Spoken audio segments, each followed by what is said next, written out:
Paulo, eu sei que esse é um assunto sensível. Uma vez eu provoquei o senhor aqui e o senhor me deu uma resposta que foi muito objetiva. Falei assim, olha, William, eu estou falando eu pertenço a um exército,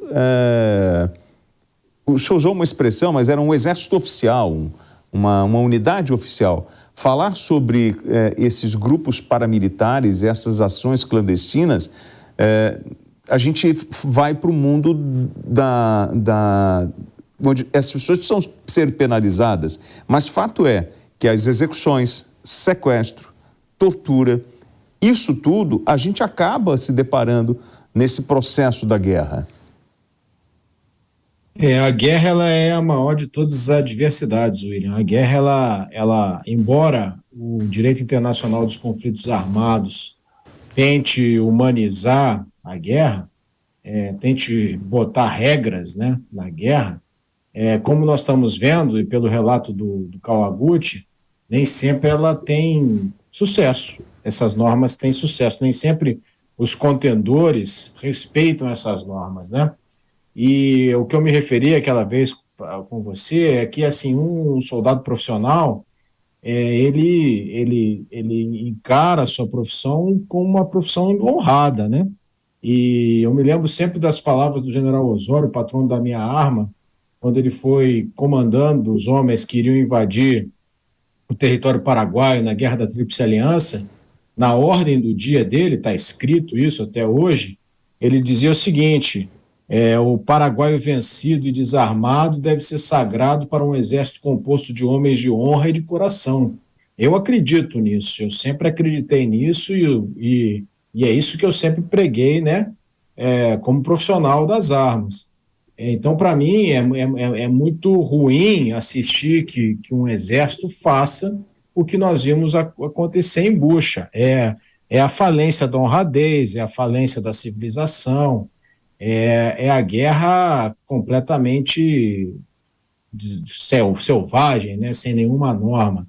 E é muito triste que isso aconteça, né, porque dos dois lados são seres humanos que devem ser respeitados como combatentes. É lógico que numa guerra o soldado vai matar o adversário, mas isso vai ocorrer dentro de normas de honradez, né? Um sujeito vencido, um sujeito desarmado, um sujeito capturado deve ser respeitado.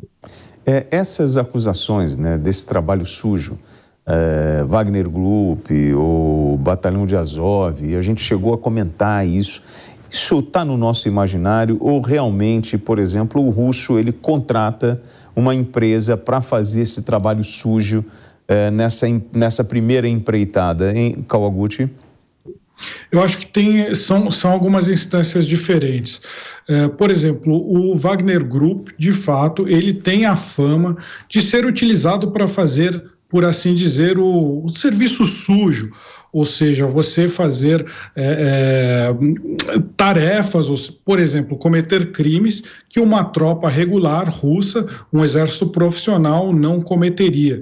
Eles são até, quando ele é empregado na guerra da Ucrânia, ele é até usado como um fator para botar medo nas tropas ucranianas, que os ucranianos pensam, olha, o Wagner Group, ele não tem nenhuma ética, ele não obedece às leis da guerra, então, se a gente for pego por eles, a gente vai ser trucidado. Isso gera um temor no soldado ucraniano para desestabilizá-lo para a guerra, mas não significa que só a Rússia faça isso. A gente teve crimes de guerra sendo cometidos pelos dois lados. A gente tem notícia, por exemplo, de soldados russos capturados por tropas ucranianas, e aí tropas ucranianas me falaram isso, falaram, a gente matou, a gente torturou e matou, e não foi mandado para campos de prisioneiro. Então eu acho que, sim, em certo ponto a gente pode dizer que algumas unidades são mais propensas a fazer isso, como, por exemplo, mercenários internacionais que lutaram pelo lado da Ucrânia, ou, por exemplo, etnias não tão próximas ali da Ucrânia, como a gente falou do Wagner Group. O Wagner Group é formado por ex-militares russos, mas a gente tem tchetchenos lutando, a gente tem pessoal do Daguestão, a gente tem etnia Yakul, que eles não se identificam tanto com os ucranianos quanto um exército regular russo pode se identificar. Então, para eles, uma pessoa que você não se identifica tanto, que você não tem parentes que são ucranianos, talvez seja mais fácil você cometer esse tipo de crimes de guerra. E a gente tem que lembrar que tem uma propaganda que está sendo feita, por exemplo, para os russos. Os soldados russos, eles têm certeza que eles estão lá livrando o mundo ou a Rússia do nazismo, que é uma grande mentira. E isso leva a gente para a questão do batalhão Azov. O batalhão Azov ucraniano tem integrantes neonazistas, acredita-se que cerca de 20%, mas isso não significa que o exército ucraniano seja neonazista, muito pelo contrário.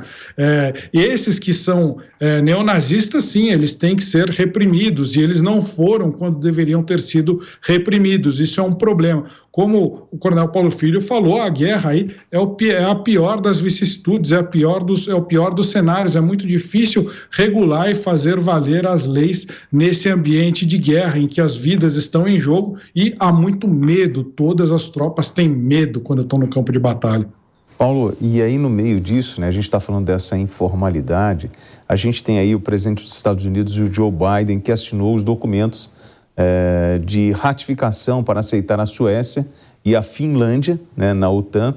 O Biden disse que os Estados Unidos foram o 23º país a aprovar formalmente as propostas de adesão dos países. O Senado dos Estados Unidos apoiou a expansão da OTAN para incluir a Finlândia e a Suécia em uma votação de 95-1 na semana passada. Essa decisão, ela põe mais pólvora nesse cenário, ou ela é um freio para a Rússia? William, a alegação russa, né, desde o início da guerra, é que essa caminhada da OTAN em direção ao leste, né, a adesão que foi acontecendo ao longo das décadas de 90, 2000, 2010, de países cada vez mais ao leste aderirem à OTAN, estava colocando em risco a segurança da Rússia. Esse sempre foi o discurso, né? E a Ucrânia, a possibilidade da Ucrânia entrar para a OTAN sempre foi um problema muito grave para o Putin e é um dos motivos da guerra. Mas é interessante que o Putin, ele, em relação à Finlândia, que tem uma fronteira de mais de 1.000 quilômetros diretamente com a Rússia, ele desconsiderou, ele diminuiu a importância desse fato, chegou até a falar que os finlandeses tinham direito de escolher, né? Ou seja, usou mais ou menos um peso e duas medidas. Eu acho que ele fez isso porque ele viu que já não tinha mais jeito, que isso iria acontecer, né? Então, na prática, o que acontece é que quando começou a guerra, uma das razões principais foi que a OTAN estava se aproximando da Rússia, e quando a guerra terminar, as fronteiras da OTAN estarão muito maiores com a Rússia do que antes da guerra, em razão da Finlândia. A entrada da Suécia também é muito ruim para a Rússia, porque agora Noruega, Suécia e Finlândia são países passarão a ser países da OTAN, né? A Noruega já do outro lado do Mar Báltico vai estar os países já europeus, os países bálticos, que também são da OTAN. Então, a saída da Rússia para o Mar Báltico vai estar completamente cercada por países da OTAN. Muito ruim então, do ponto de vista geopolítico para a Rússia, essa entrada desses países para a OTAN. Eu vou pedir aos senhores que prestem atenção na imagem do Biden assinando e como ele é aplaudido e que as pessoas estão sorridentes, né, nesse ato onde ele assina esse documento de ratificação para aceitar Suécia e Finlândia. Após a assinatura, as pessoas que estão ali no entorno, né, estão paradas aguardando ele, e logo após a assinatura, assim que ele dá ok, começa aplausos, ele dá um sorriso, as pessoas estão sorrindo, aplaudindo. Esse não é um momento de tensão, Kawaguchi? Não mostra muita tranquilidade para uma decisão tão importante, tão séria, que pode provocar mais conflito? Exatamente, eu acho que essa é uma interpretação que está ganhando mais cada vez mais terreno, inclusive aqui no Brasil, ou seja, os Estados Unidos e os seus aliados serem vistos como na posição de agressor e não de defensor. Não estou falando que isso é certo ou que isso é errado, mas esse tipo de atitude que você ressaltou, como a alegria, os aplausos, dá a entender esse tipo de atitude, ou seja, ficamos felizes aqui de estar avançando mais em direção à Rússia. A gente lembra que para os Estados Unidos é confortável, os soldados deles não estão morrendo na guerra, eles estão alimentando a sua indústria de defesa, eles estão, na medida em que eles dão armas para a Ucrânia, eles estão fornecendo verbas para a sua indústria de defesa construir armas mais poderosas para os Estados Unidos, a sua economia gira. Então, para os Estados Unidos é bem confortável essa situação. Agora a gente tem que ver o outro lado também. Eles estão oferecendo apoio para esses países, Finlândia e Suécia, que são democracias liberais, assim como os Estados Unidos, e estão recebendo apoio dos seus aliados quando democraticamente decidiram que agora é hora de fazer parte da OTAN. Então, a outra interpretação desse gesto é: a OTAN está de portas abertas, a Finlândia e a Suécia, elas se sentem ameaçadas pelo expansionismo russo, que se consolidou na invasão da Ucrânia, ou seja, não é só uma suposição, como a Rússia está falando, a fronteira da OTAN está chegando mais perto de mim, e a Rússia de fato invadiu a Ucrânia, e esses países se sentiram ameaçados. A outra interpretação é que os Estados Unidos está dando apoio para esses países que também são democracias, e isso aí é um lado muito positivo. Na prática, falando desses dois lados, o que a gente tem são tanto Rússia quanto os Estados Unidos tentando descobrir qual que é o limite do outro. No começo da guerra seria impensável que Finlândia e Suécia, ali em fevereiro, entrassem na OTAN. Todo mundo ia achar que ia deflagrar a Terceira Guerra Mundial. Mas todo mundo já percebeu também que o presidente Vladimir Putin está agindo com muita cautela, com muita parcimônia. Então eles falaram, o Putin não quer entrar em confronto direto com a OTAN. Então tem espaço para a gente botar a Finlândia e Suécia agora, que ele não vai fazer nada. Eles estão testando o limite do Putin. E o Putin também está testando o limite deles. Eu acho que essa seria a análise mais pragmática. Bom, e o presidente francês, né, o Emmanuel Macron, o primeiro-ministro britânico Boris Johnson reafirmaram o seu compromisso de apoiar a Ucrânia contra a Rússia pelo tempo que for necessário. Ou seja, também não é só o americano que está nesse jogo, né, ô Paulo? Não é, William. Toda a Europa, né, toda a Europa Ocidental está do lado da Ucrânia. Isso aí não...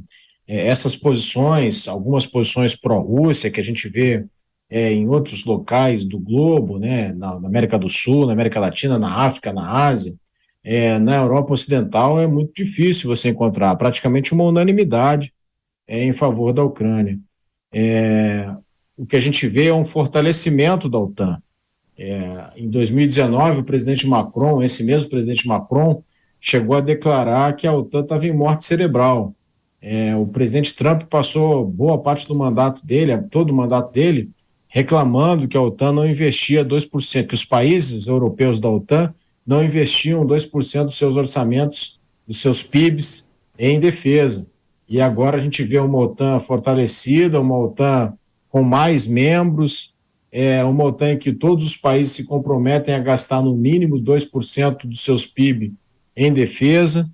Ou seja, é uma OTAN fortalecida, e eu acho que é essa a razão dos sorrisos e dos aplausos lá do presidente Biden, né? Nós temos que ver que não foi uma decisão do presidente Biden, foi uma decisão praticamente unânime do Senado norte-americano. É apenas um voto contrário, e isso tem acontecido em todos os países europeus, né? Os seus parlamentos votando, porque essa decisão é que todos os parlamentos de todos os países tem que concordar, né? Os Estados Unidos é o 23º país já a passar por esse processo. E todos os 22 anteriores, a cena é mais ou menos a mesma, é praticamente uma unanimidade. Então a guerra serviu para reunificar a OTAN, ela deu um inimigo comum, e você tendo um inimigo, você junta, né, os aliados. A Rússia ressurge como um inimigo, que estava em um plano menor, né, um grau de ameaça muito menor passou a ser uma ameaça maior. Eu acho que é perfeitamente compreensível que as populações finlandesa e sueca tenham mudado de ideia. As pesquisas antes da guerra indicavam que finlandeses e suecos não queriam entrar para a OTAN. Eles achavam que a neutralidade provia mais segurança para eles. Aí, quando eles viram um país que não era da OTAN, no caso da Ucrânia, ser invadida, e países da OTAN, como no caso dos países bálticos, Lituânia, Letônia e Estônia, não serem invadidos, qual é a dedução lógica? Espera aí, deixa eu entrar para a OTAN que o risco de eu ser invadido diminui bastante.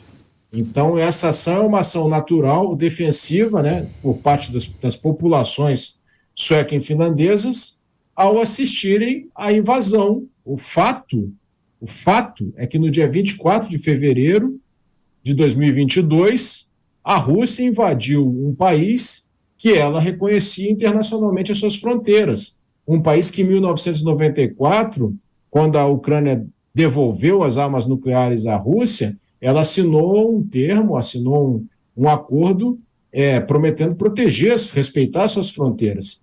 E tudo isso foi por terra no dia 24 de fevereiro de 2022. O que nós estamos vendo são as consequências disso aí.